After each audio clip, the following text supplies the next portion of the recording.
last year. Shoot on my shot, boy, I'm long range. Me and the team on the same thing.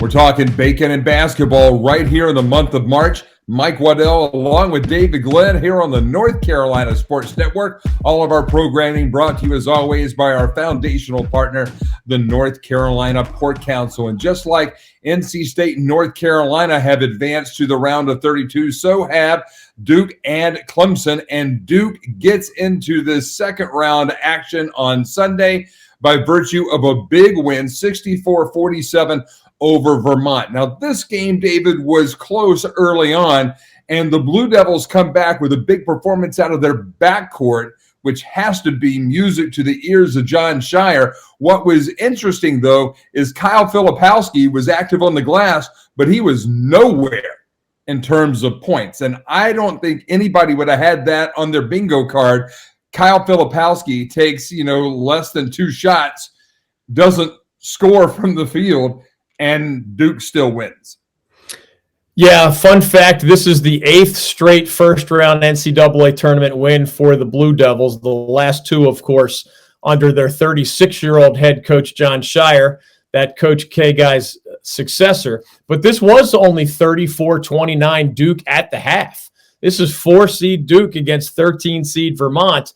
And all due respect to Vermont, who the Catamounts play with good guards, the Blue Devils should have won by double digits. They ultimately did, 64-47. But this game was a lot closer for comfort than it should have been probably. And it kind of was another head scratcher in a different way.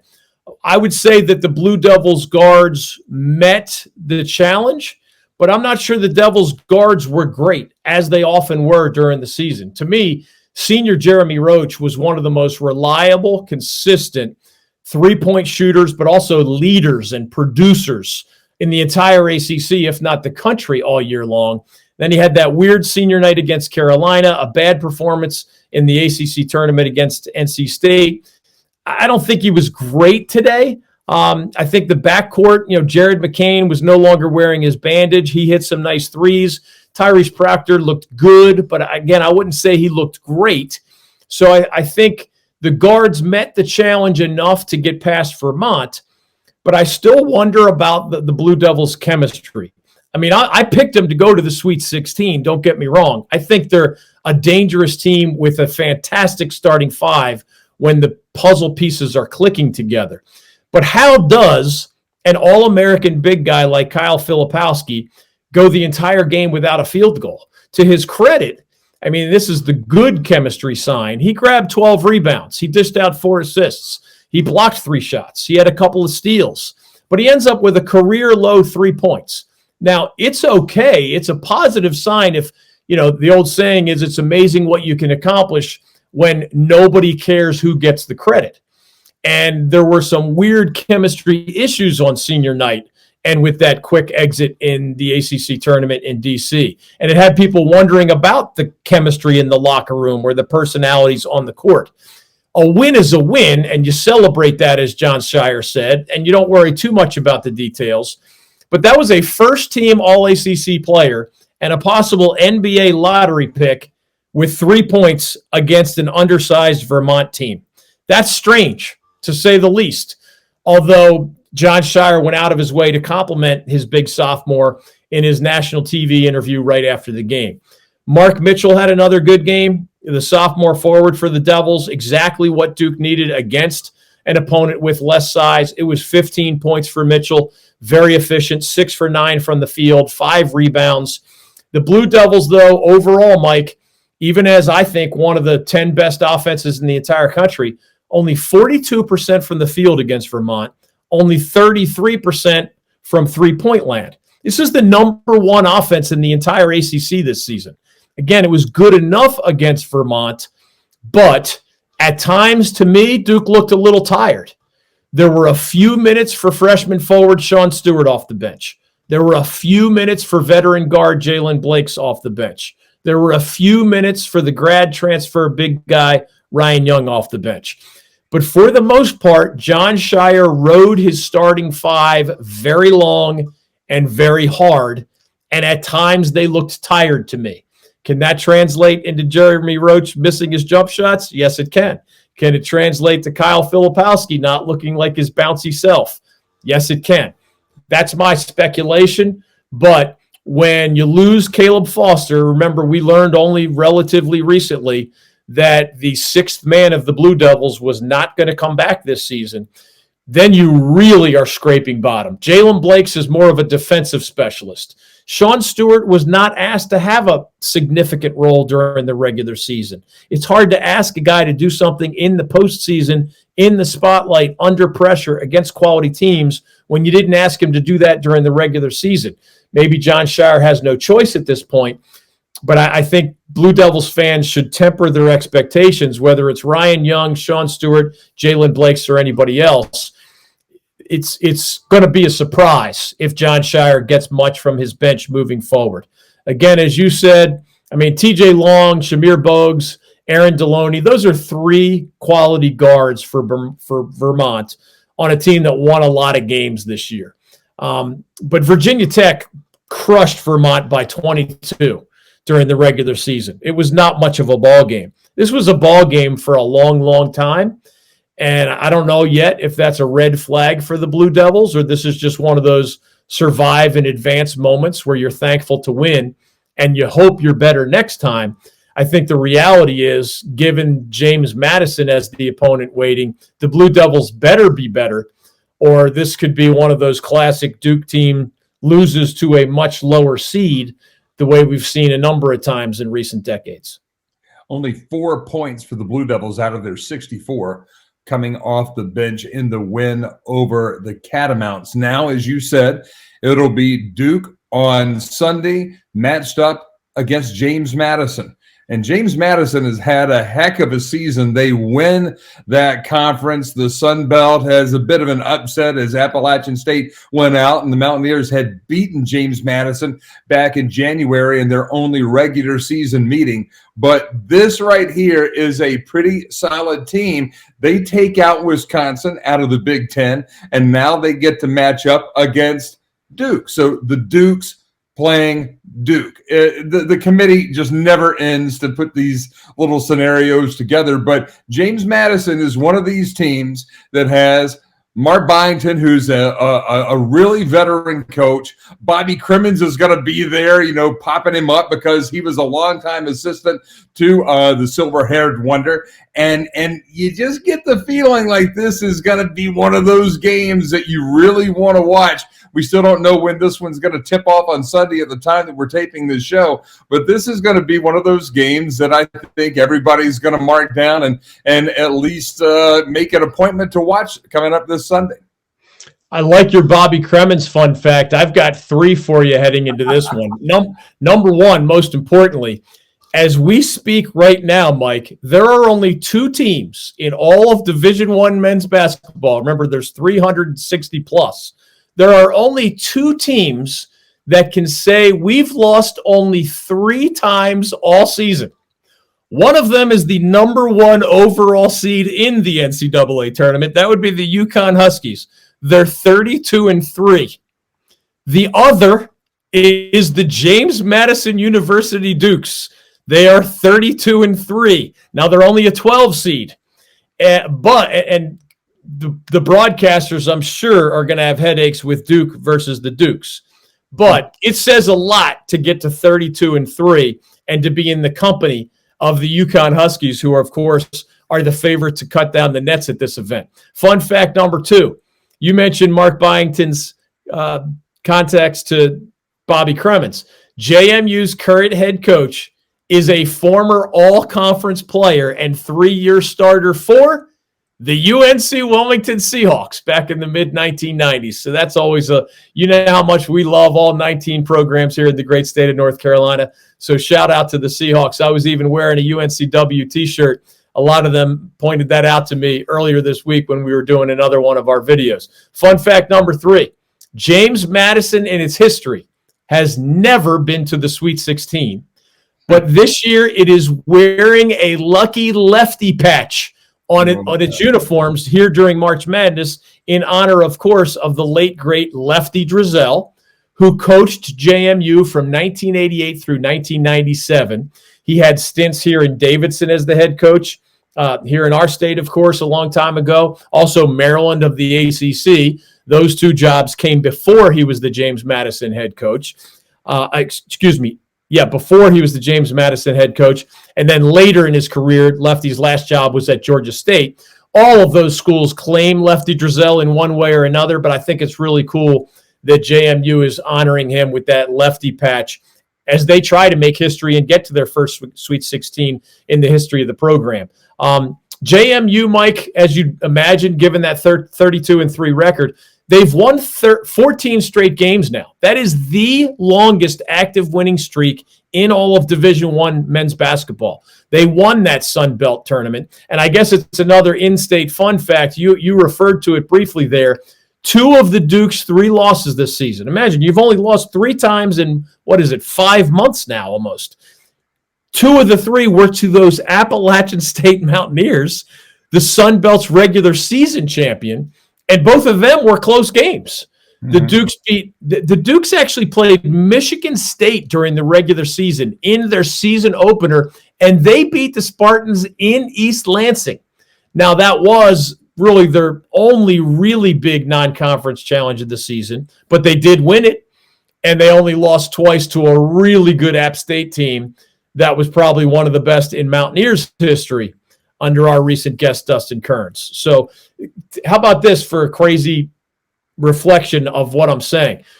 James Madison has not lost a basketball game since January 27th, which is almost 2 months ago. So that says a lot, and it underlines the challenge that the Duke Blue Devils have this weekend. For those who want to glance forward, JMU has 3 key players. And remember that 6 of their top 7 can hit a three-pointer. Terrence Edwards was the Sun Belt Player of the Year. He's a 6'6" swing man, going to be a hard defensive assignment for somebody at Duke. 17 points per game, that's most on the team. 4 assists per game, that's most on the team. 4 rebounds per game. This is a redshirt junior swing man, so he's an older guy. TJ Bickerstaff is a guy we saw play at Boston College. He is another of the Duke's stars. 6'9" grad transfer from BC, second team all Sun Belt, 13 points a game, 9 rebounds a game, 62% field goals. I can imagine him matching up with Mark Mitchell, but what player will the Blue Devils throw on Terrence Edwards, the 6'6" swingman, who's the Sun Belt Player of the Year? The third of that trio at JMU is another old guy, 5th-year senior guard, Noah Friedel. He was third team all Sun Belt, 12 points a game, 5 rebounds a game, couple assists per game, almost 40% from three-point land. Also makes 85+% of his free throws.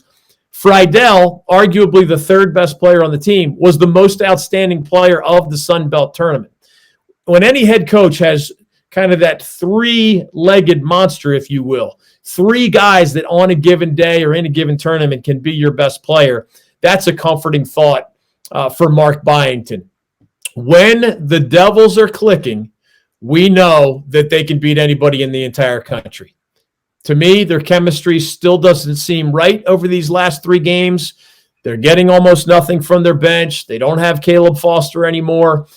Here's the question. Can the Blue Devils rediscover their magic of that February and early March run where they won? This is not ancient history. This is relatively recently. According to the metrics, during that stretch where the Devils won 8 of 9 games while blowing out most of their opponents, they were the 3rd best team in the entire country behind only number 1 seed UConn and fellow number 1 seed Houston. Are those the real Devils? The ones that beat State by 15 in Raleigh, that beat UVA by 25, that beat Miami by almost 30, that beat Wake by 8 in Durham? Those Devils look like they could go to the Final Four. These Devils don't look that way. I mean, they can still find themselves, but Jeremy Roach, a 4-year starter, has hit only 5 of his last 21 threes over 5 games. That's 24%. That guy was at close to 50% for most of the regular season. Something weird happened in that final week of the regular season and then that trip to D.C. Maybe they can rediscover their magic. Maybe this is a really, I think it definitely is a really scary game against James Madison. Anytime you're playing somebody who's 32-3, you have your hands full. And given that outline, I think it's going to take a great coaching effort by John Shire, and it's going to take a together effort from Duke. They have to continue to not care who has more shots, who has better statistics. It's got to be all about surviving and advancing. And this is one of the youngest teams in the entire tournament, the Duke Blue Devils. Jeremy Roach is a senior, but every other key rotation player for Duke is a freshman or a sophomore. And in today's world, where you're facing teams with 23-year-olds, 24-year-olds, 25-year-olds, being young is a bigger disadvantage than it has been in the past. And maybe some of that youth helps explain some of those chemistry issues that we've seen at Duke lately. You're tuned in to Bacon and Basketball here on the North Carolina Sports Network. We're talking NCAA second-round matchups. We just talked about the Duke Blue Devils. We'll talk about the Clemson Tigers, who will be matched up against Baylor coming up next right here on the North Carolina Sports Network. Now this from our friends at the Oak in Raleigh. One of my favorite restaurants in Raleigh for many years now has been The Oak, Scratch Kitchen and Bourbon Bar. It's located on Lake Boone Trail, which is a perfect location for a great meal and beverage if you're on your way to nearby Carter Finley Stadium or perhaps PNC Arena for a concert, Wolfpack or Hurricanes game, or other event. The menu is incredibly tasty and creative. The atmosphere is a lot of fun. The bourbon options are as high-end and varied as you'll find anywhere. The staff is super classy and first-rate, and I've just always loved the people, the food, and the overall vibe there. When I took Carolina Hurricanes owner Tom Dundon to lunch, yes, meaning the billionaire who owns the hockey team, I took him to the Oak.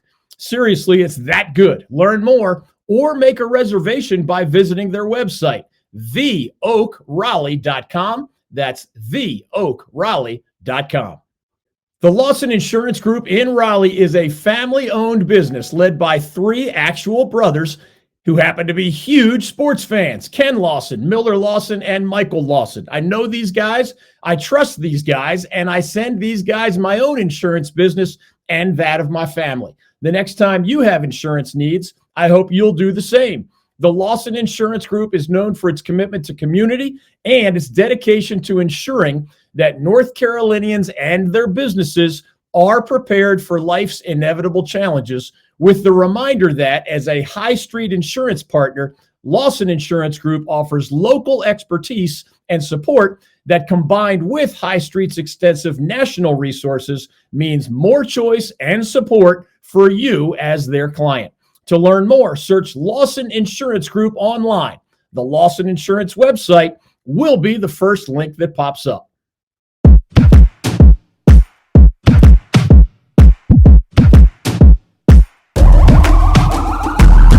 This is the moment we waited for. Everything you want is right here. We gon' give them what they came for. We gon' take it up from last year. Shoot on my shot, boy, I'm long range. Me and the team on the same thing. Stayed down, never switched up. Only thing changed was the game. I'm in the zone now. Nothing can change what we on now. When I pull up, know it's going down. Foot on the gas, ain't no slowing down. Aiming for greatness, no settling.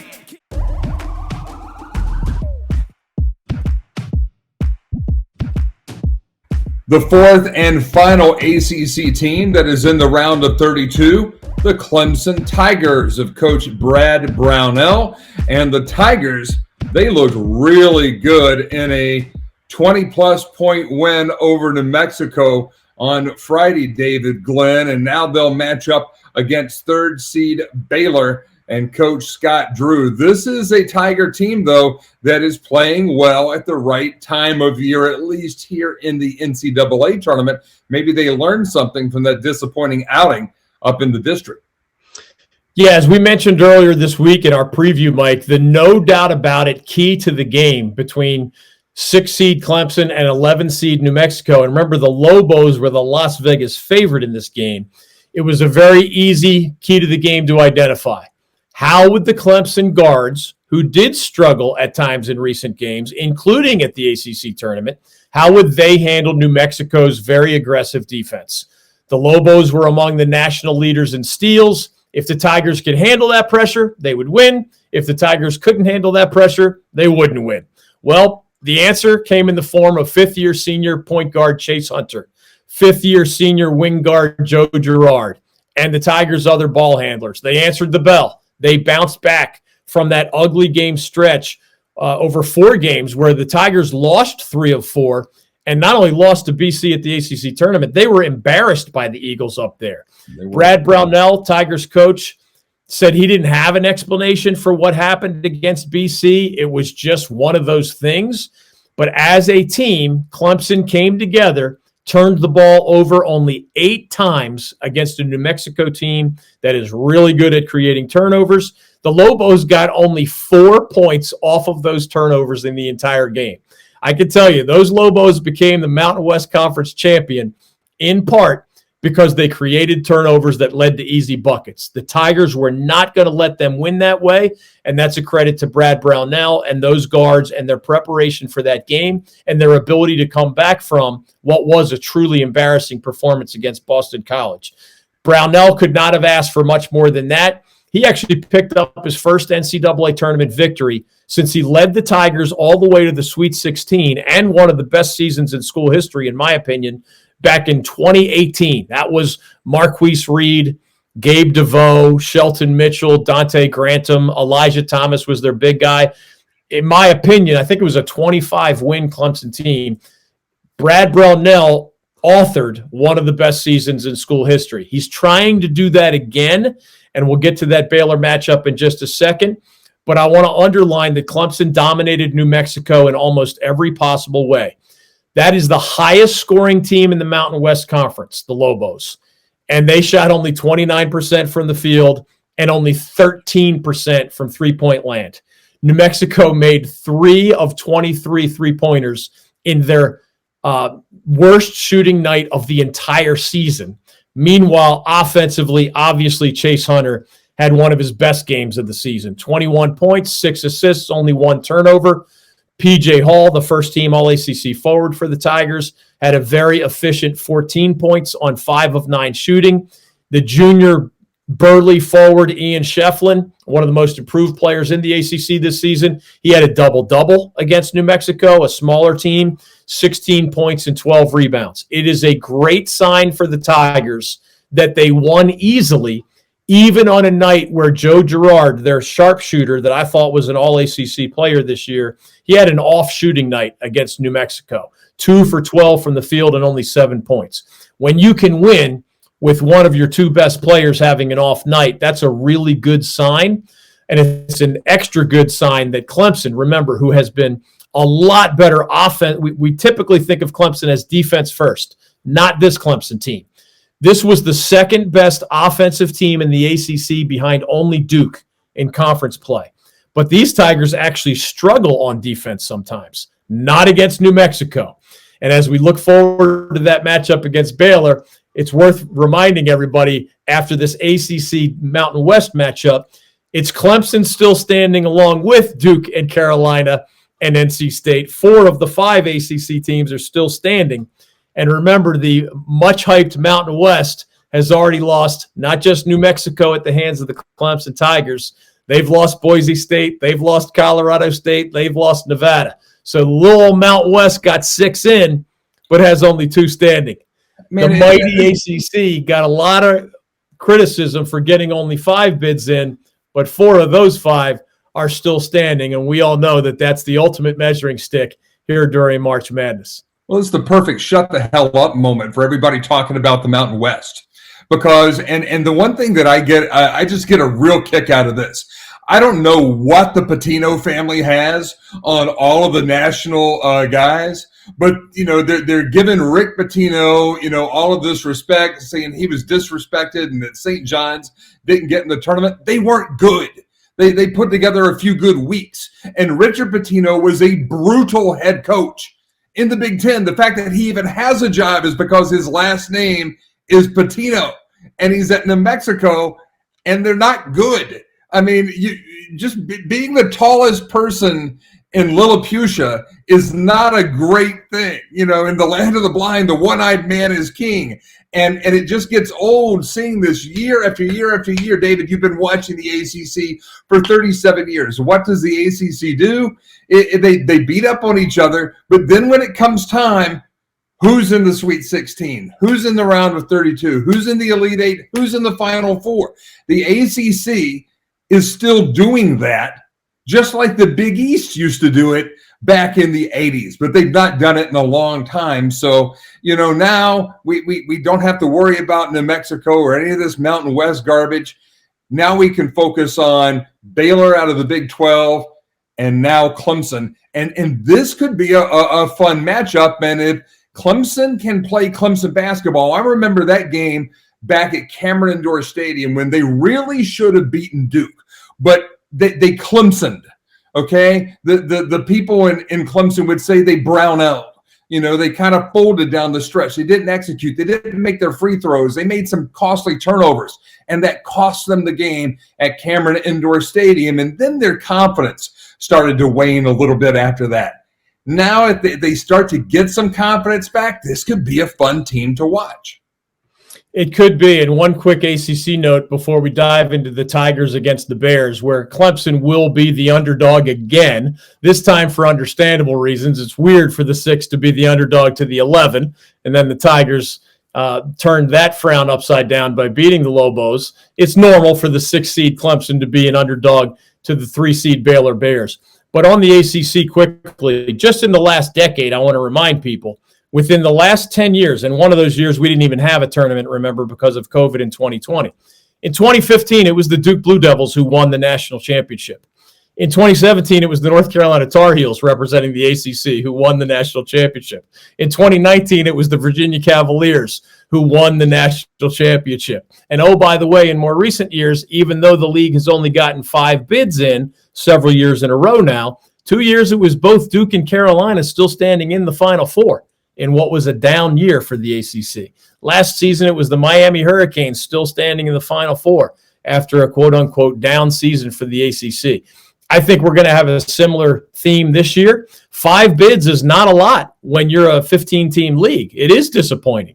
But just like St. John's didn't have enough good wins to get in from the Big East, and that league only got 3 teams in, and understandably so, Pitt didn't have enough big wins. 2 great ones, but not enough. Wake had more big wins, but not enough away from home. So I didn't see the Big East getting screwed. I didn't think the ACC got screwed. I think the committee mostly got stuff right, with maybe 1 or 2 exceptions that we'll leave for another time. But the bottom line is, once you know what the field looks like, the ultimate test is, how do your teams perform? And it's a top-down thing. And Carolina's a number 1 seed, and Duke's a 4 seed, and Clemson's a 6 seed. And obviously NC State's become a surprise team. They all won in the round of 64. They all have a chance to win in the round of 32. Baylor is an absolutely elite offensive team. Scott Drew is in his 21st season with the Bears. Wow. I know, it's crazy to say that out loud. It makes my head spin. He has a school record 443 career victories. As expected, Baylor just completely overwhelmed Colgate. That was 92-67 there in Memphis, Tennessee, where the Tigers and the Bears are getting together this weekend.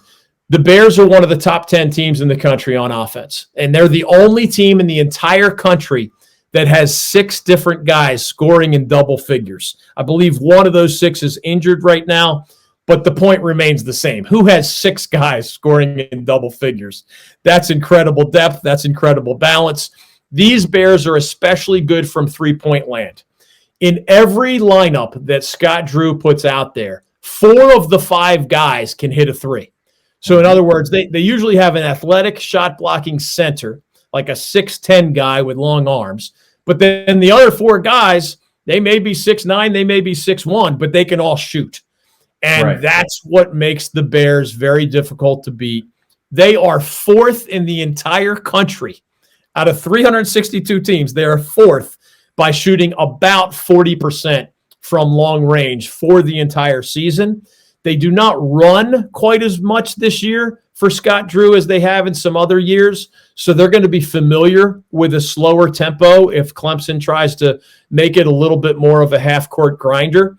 As I mentioned earlier, this Clemson team, while better on offense than I think most Clemson teams I've ever seen, with P.J. Hall inside, Joe Girard outside, and then help for those guys on most nights, the Tigers can beat you offensively more ways than usual. These Tigers are not as good defensively as most are. They're also not a great three-point shooting team outside of Joe Girard. Girard's phenomenal from the line and from the three-point line.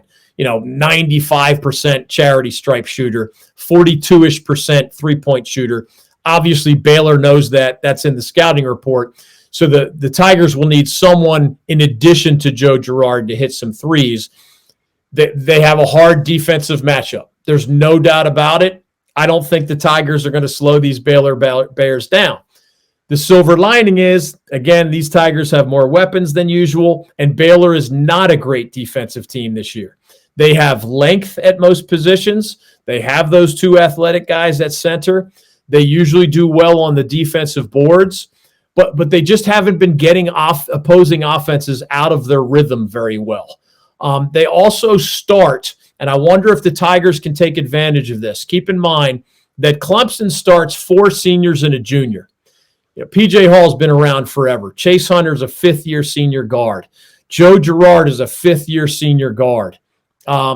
Jack Clark, formerly of NC State, I think is a 5th-year senior forward. It's all juniors and seniors, Shefflin being the only junior, I believe, in that starting 5 for the Clemson Tigers. The Baylor Bears start 2 freshmen this year, which is very unusual right now in college hoops. One's a prep All-American named Jacoby Walter. He led the Bears in scoring at 14 points per game. He was the Big 12 Freshman of the Year this season. He's very creative off the dribble. He's going to be another hard defensive assignment, but whoever the Tigers put on him has to know he's not a great three-point shooter at this stage of his career. He wants to put the ball on the floor.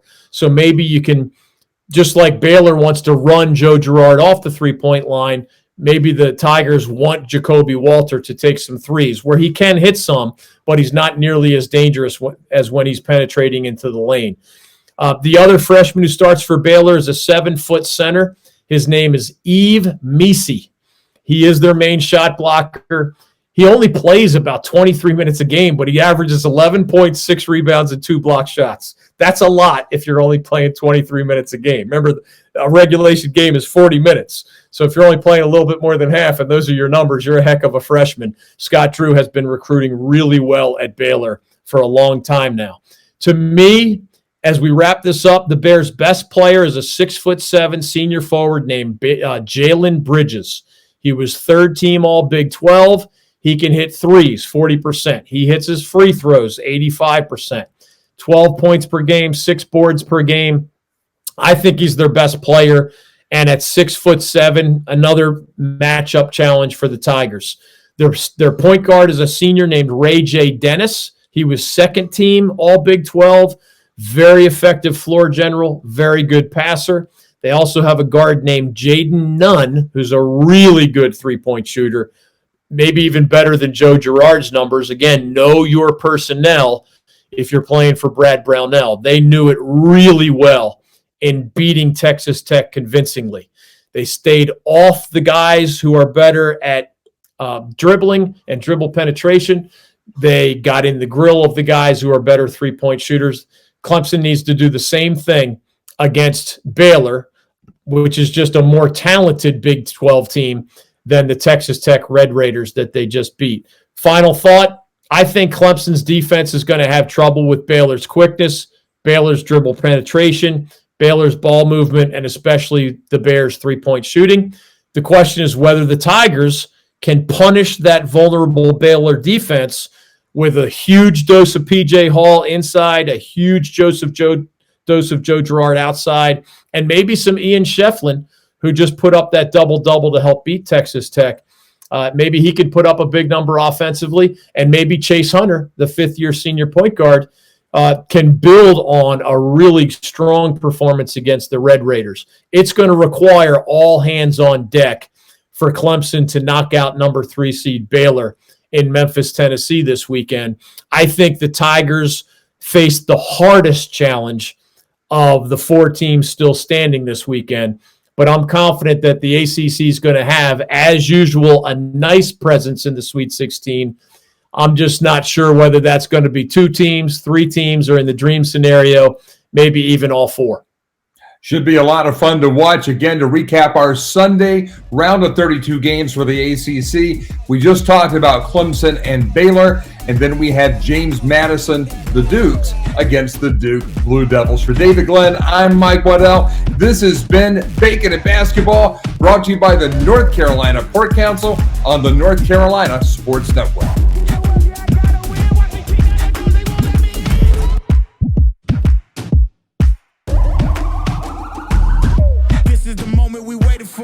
Everything you want is right here. We gon' give them what they came for. We gon' take it up from last year. Shoot 'em my shot, boy, I'm long range. Me and the team on the same thing. Stayed down, never switched up. Only thing changed was the game. I'm in the zone now. Nothing can change what we on now. When I pull up, know it's going